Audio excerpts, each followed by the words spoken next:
Hello नमस्कार दोस्तों। एक चोर होता है और घर में चोरी करने के इरादे से घुसता है और घुसने के बाद एक जगह देखता है तो एक विधवा महिला जो है एक चारपाई पे लेटी हुई सो रही होती है। तो ये जब उसको देखता है तो उसको जो है खूबसूरत बदन और उसको अच्छे से देखता है। देखने के बाद उसके पास जाता है और जाने के बाद वो चोरी करने का ख्याल छोड़ देता है और उसे जाके जो है इधर उधर हाथ से टच करने लगता है और उसके साथ गलत करने की कोशिश करने लगता है और इधर उधर हाथ से टच करता है। टच करने के बाद जो है फिर जब वो महिला जब उठती नहीं है तो फिर वो काफी जोर जोर से हाथ लगाने लगता है और इधर उधर सहलाने लगता है और जैसे ही उसकी नींद खुलती है वो सर से चारपाई के नीचे लेट जाता है। और जब चारपाई के नीचे लेट जाता है तो वो सोचने लगती है कि यहाँ पता नहीं क्या मेरे आसपास कहीं से हलचल हो रही थी, कोई हाथ लगा रहा था लेकिन कोई दिख नहीं रहा है, क्या बात है। हो सकता है मेरा वहम हो, मुझे सपना अपना आया हो। तो वो क्या करती है कि सुबह उठती है और उठने के बाद जो है शौच के लिए बाहर मैदान की तरफ चली जाती है और जब उधर जाती है तो कुछ औरतें वहां से भी शौच करके आ रही होती हैं। तो इसको जब रास्ते में मिलती है तो इससे कहने लगती है कि अरे बहनी कुछ सुना। तो कहती क्या कहे, अरे हमारे घर तरफ जो है चोरी हो गई है, 3 लाख रुपया चुरा के लेके चला गया है एक चोर। तो इस बात पे वो सोचने लगती है कि मुझे भी आभास हो रहा था कि कोई चोर है कि क्या है। मुझे खड़बड़ाहट हो रही थी, हो सकता है कहीं वो चोर ना हो, मेरे घर में ना कुछ चुरा के ले गया हो। वो तुरंत दबे पाँव वहां से भागती है और आती है अपने घर में। जैसे ही दरवाजा खोलती है तो देख के एकदम से दंग हो जाती है और परेशान हो जाती है कि कि ऐसे हुआ तो क्यों हुआ। तो आइए दोस्तों, ये कहानी आपको विस्तार पूर्वक सुनाते हैं। ये कहानी जो है बहुत ही अच्छी है और हमको सुनने में बहुत ही अच्छी लगी। अगर हमारे चैनल को सब्सक्राइब और लाइक जरूर कर दीजिएगा और एक कमेंट जरूर कर दीजिएगा कि आप लोगों को कहानी कैसी लगी और कहाँ से कहानी ये देख रहे हो, कहाँ तक ये कहानी मेरी जाती है। तो आइए दोस्तों, ये कहानी आप लोगों को विस्तार पूर्वक सुनाता हूँ और हमारे यूट्यूब में चैनल में लास्ट तक बने रहिएगा, तभी आप लोग को पूरी कहानी समझ में आएगी कि आखिर ये कहानी क्या है। तो ये दोस्तों उत्तराखंड की एक चमोली गांव होता है, उसी के गांव में ही एक लड़की होती है, विधवा विधवा औरत होती है जिसकी उम्र जो है 35 साल होती है और उसको कुछ 3-4 साल पहले जो है तीन उसका जो एक पति होता है जिसकी तबीयत खराब रहती है काफी और उसका वही मृत्यु हो जाती है। तो ये बेचारी अकेले हो जाती है, अकेले से ही अपने घर में जीवन यापन इधर उधर काम मजदूरी का काम करके जो है अपना जीवन यापन करती थी और इसी तरह अपना घर चला रही थी। तो उसी दौरान जो है ये अपने एक चोर होता है। तो कुछ घरों में वो चोरी किए होता है और उसके बाद जो है काफी समय बचता है तो इनके घर में भी जो सालू है इनके घर में भी आ जाता है और आने के बाद देखता है तो उनके घर में कहीं कुछ ऐसा रहता नहीं है कि कुछ चोरी करे। तो उसको समझ में नहीं आता है कि आखिर ये चोरी करूं तो क्या करूं। फिर इनको जब देखता है तो इनके गोरे बदन को देखता है और उनकी जवानी को देखता है तो देखने के बाद मोहित हो जाता है और होने के बाद वो इन्हीं के साथ सोचता है छेड़छाड़ करने के लिए और गलत काम करने के लिए।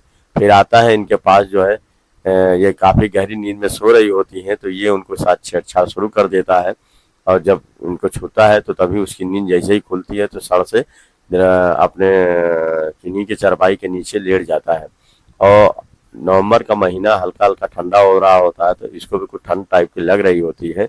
तो ये अपना जो है उसी में जो है चरपाई के नीचे सो जाता है और जब ये सुबह उठती है तो जाती है शौच के लिए।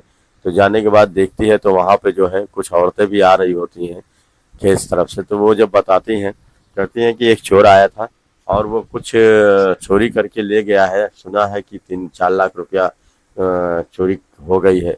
तो इस वजह से वो बहुत घबरा जाती है कि लगता है कि मेरे यहाँ भी कोई चोरी करने के मकसद से आया था, हो सकता है पता नहीं क्या क्या लेके गया हो। तो वो तुरंत वहां से भागते हुए आती है, जब दरवाजा खोलती है तो उसको कुछ दिखता नहीं है। तो वो सोचने लगती है कि मेरे घर में कुछ ऐसा तो कुछ गया नहीं है, न कोई चीज चोरी हुई है। तो वो जब नीचे देखती है तो एक आदमी नीचे सो रहा होता है। तो जब उसको जगाती है एक झाड़ू से, उसे इधर उधर मारती है, जगाती है तो उठता नहीं, वो गहरी नींद में रहता है। फिर बाद में वहां से गिलास में पानी लाती है, लाने के बाद उसके मुंह पर जब मारती है तो उठता है, उठने के बाद जैसे ही आता है तो आने के बाद इनका पैर पकड़ लेता है, कहता है कि मुझे माफ़ कर दीजिए, मैंने आपका कोई चीज़ चुराया नहीं है, ना कुछ कुछ छुआ है, सब वैसे का वैसा आप देख लीजिए। तो इस पे कहती है कि मैं अभी कुछ लोग बता रही थी कि तुम कोई जो है 3 लाख रुपया चुरा के ले गया है, चोर आया था, तो वो इसका मतलब तुम ही चोरी की हो। तो कहता है कि नहीं, मैंने चोरी नहीं किया है। हाँ, एक घर से मैंने 10,000 रुपया चुराए थे और वो मेरे पास है, आप चाहो तो ये गिन लो, देख लो, इसमें से 1 रुपया मैं इधर उधर नहीं किया हूँ और मैं ये चोरी करके अब ले भी नहीं जाऊंगा, उसको वापस कर दूंगा।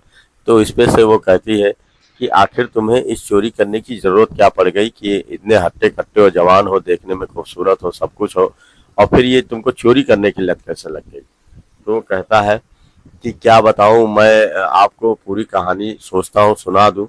तो कहती है कि बताओ, ये बात तो कोई भी जानना चाहेगा कि आखिर तुमने चोरी का रास्ता कैसे कैसे किया। तो बताने लगता है, कहता है कि मेरा नाम मुकेश है, अब मैं चोरी नहीं करता था, लेकिन जो है मैं, मेरी शादी भी नहीं हुई है और मैं मेरे एक दोस्त से जुए की लत लग गई थी। मैं जुआ खेलता था, जुआ खेलने में काफ़ी कुछ हार गया और मेरे ऊपर काफ़ी कर्जा हो गया। तो एक जिसने मेरे ऊपर, एक साहूकार ने मुझे कर्जा दिया था, तो वो कर्जा मांगने के लिए आया, मेरे पास पैसे नहीं थे, तो उसने धमकी दे दी कि मैं, अगर तुम पैसे नहीं चुकाओगे तो तुमको मैं जो है गोली मार दूंगा और तुम्हें जो है पुलिस के हवाले कर दूंगा। मुझे बहुत बड़ी धमकी दी, तो मैं डर गया। तो मैंने कहा ठीक है, तुमको धीरे धीरे पैसे दे के चुकता कर दूंगा। फिर मेरे समझ में आया था इतने सारे पैसे मेहनत मजदूरी से नहीं हो सकते हैं। तो मैं इसी तरीके से पहली बार चोरी करने निकला था और पहली बार चोरी करने में मैं आपके यहाँ घर आ गया। तो कहते हैं कि चलो ठीक है, चोरी किए हो तो आप आज से चोरी करना बंद कर देना, आप चोरी मत करना।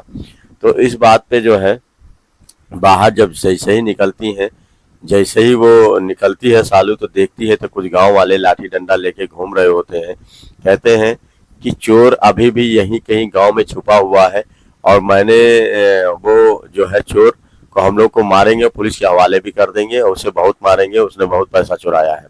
तो इस बात पे जब सालू सुनती है तो वो कहती है कि ये तुम्हें कैसे मालूम कि चोर अभी अभी गांव में ही है, गया नहीं है। तो उसमें से एक कहता है कि हम लोग ने बीच के सीसीटीवी कैमरे में देखा है, वो एक चोर आया था रात के 11:30 बजे के लगभग, और वो आते हुए तो दिखा है, जाते हुए हमें नहीं दिखा है। तो हो सकता है कि वो यही आसपास किसी गांव में हो। तो इसी इसको हम लोग हर गांव की तलाशी, घर घर की तलाशी ले रहे हैं और हो सकता है कि किसी घर में वो छुपा बैठा हो। तो इस बात पे जो है सालू सकपका जाती है और कहती है कि मेरे घर में तो कोई नहीं चोर आया है, मैं तो काफी अभी देख के आ रही हूँ, कोई घर में नहीं है। तो इस बात पे से वो लोग मान जाते हैं कि ये सही बोल रही होगी, तो इसके घर की तलाशी नहीं ली जाती है और फिर वो लोग चले जाते हैं। जाने के बाद ये तुरंत आती है, आने के बाद कहती है कि देखो, तुमको बहुत बुरी तरीके से लोग ढूंढ रहे हैं, तुमको इतना मारेंगे कि तुम बचोगे नहीं। ऐसा करो, तुम यहाँ से निकलो, नहीं मेरी भी बदनामी होगी और मुझे भी कोई देख लेगा तो पता नहीं क्या क्या बातें आरोप लगाएगा। तो इस बात पे जो वो कहता है कि देखिए, अभी मैं अगर गया तो तुरंत पकड़ लिया जाऊंगा, क्योंकि दिन का टाइम है। ऐसा है कि मुझे कुछ देर रहने दीजिए, मैं शाम को यहाँ से निकलूंगा, रात के अंधेरे में तो कोई नहीं जान पाएगा, आपकी भी बदनामी नहीं होगी। तो इस बात पे वो सालू मान जाती है, कहती है चलो ठीक है, रात में चले जाना। तो वो कुछ बोलती नहीं है। और फिर बाद में शाम को जो है, जब अपने लिए खाना बनाने जाती है सालू, तो इसके लिए भी खाना बना देती है और कहती है पता नहीं कब से ये चोरी करने घुसा है, पता नहीं कितना क्या किया होगा और कब से खाना खाया होगा। तो इसके लिए भी खाना जब बना के इसको परोसती है तो उसकी आंख में आंसू आ जाते हैं। वो कहता है कि एक चोर के लिए तुमने इतना बड़ा काम किया कि मुझे खाना भी दे रही हैं और मेरी बात को भी सुनी है, उनके हवाले भी नहीं किया। तो आपका बहुत बड़ा उपकार है मेरे ऊपर, आपने मेरे ऊपर बहुत ही उपकार किया है, मैं ये उपकार कभी नहीं भूलूंगा। तो इस पे वो कहती है ठीक है, लेकिन आज से आप चोरी करना बंद कर देना, आज से चोरी मत करना, क्योंकि ये गलत रास्ता गलत ही होता है। तुम ऐसा करो कि चुपचाप अब निकल जाओ, खाना पीना खा ही चुके हो, अब यहाँ से निकल जाओ और आइंदा इस गांव में दोबारा मत आना और ये चोरी करना बिल्कुल बंद कर देना। तो इस पे वो कान पकड़ता है, कहता है आज से मैं कभी ये चोरी नहीं करूंगा, मैं कसम खाता हूँ कि ये पैसे भी वापस कर दूंगा। तो इस पे से 10,000 रुपया दिखाता है, कहता है कि देखिए अब मैं पैसा वहीं पे जाके छोड़ दूंगा, फेंक दूंगा, लेकिन नहीं ले जाऊंगा। फिर वो जाता है, जिस घर से पैसा चुराया होता है उस घर में पैसे उसी तरीके से खिड़की से फेंक देता है, और फेंकने के बाद फिर वहां से चला जाता है। पर जिसके घर में वो चोरी हुई होती है वो जो पैसा देखती है तो पाके खुश हो जाती है और कहती है कि कोई चोर चुरा के ले गया था, मेरा पैसा वापस कर दिया है। तो चारों तरफ ढिंढोरा पिट जाता है कि कोई चोर आया था और इनके घर में जो है जो चोरी किया था वो पैसे वापस कर दिया है। तो इसी तरीके से जो है आज घर में खुशी का माहौल हो जाता है जिनके यहाँ चोरी हुई होती है। और फिर वो लोग सतर्क हो जाते हैं कि अब कोई चोर आए तो सतर्की से रहना, घर अच्छे से बंद रखना।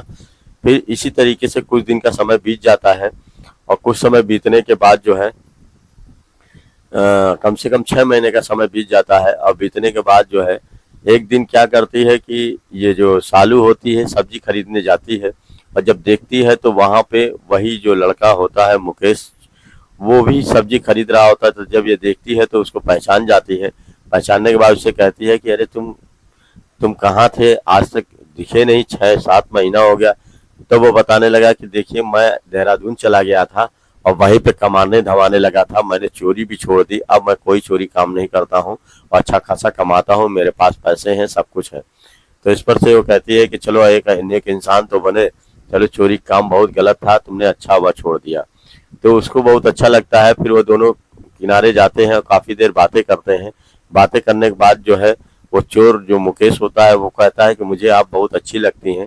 तो इस पर से वो भी कहती है कि मुझे तुम भी बहुत अच्छे लगते हो, तुमने चोरी छोड़ दी तो एक अच्छे इंसान हो गए, ये तो बहुत अच्छी बात है। ये करने के बाद दोनों एक दूसरे का कांटेक्ट नंबर ले लेते हैं, फिर अपने अपने घर सब्जी लेके लौट जाते हैं। और जाने के बाद वो घंटों एक दूसरे से बात किया करते हैं।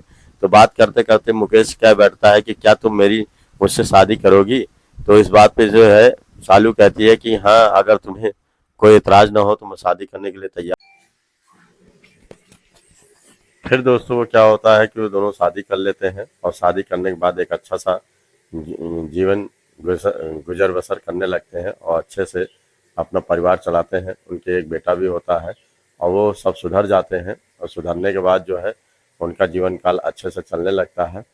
तो दोस्तों सबसे बड़ी चीज़ है कि अगर कोई गलत रास्ते पे जा रहा है तो किसी का भी सुधरने का मौका देना चाहिए।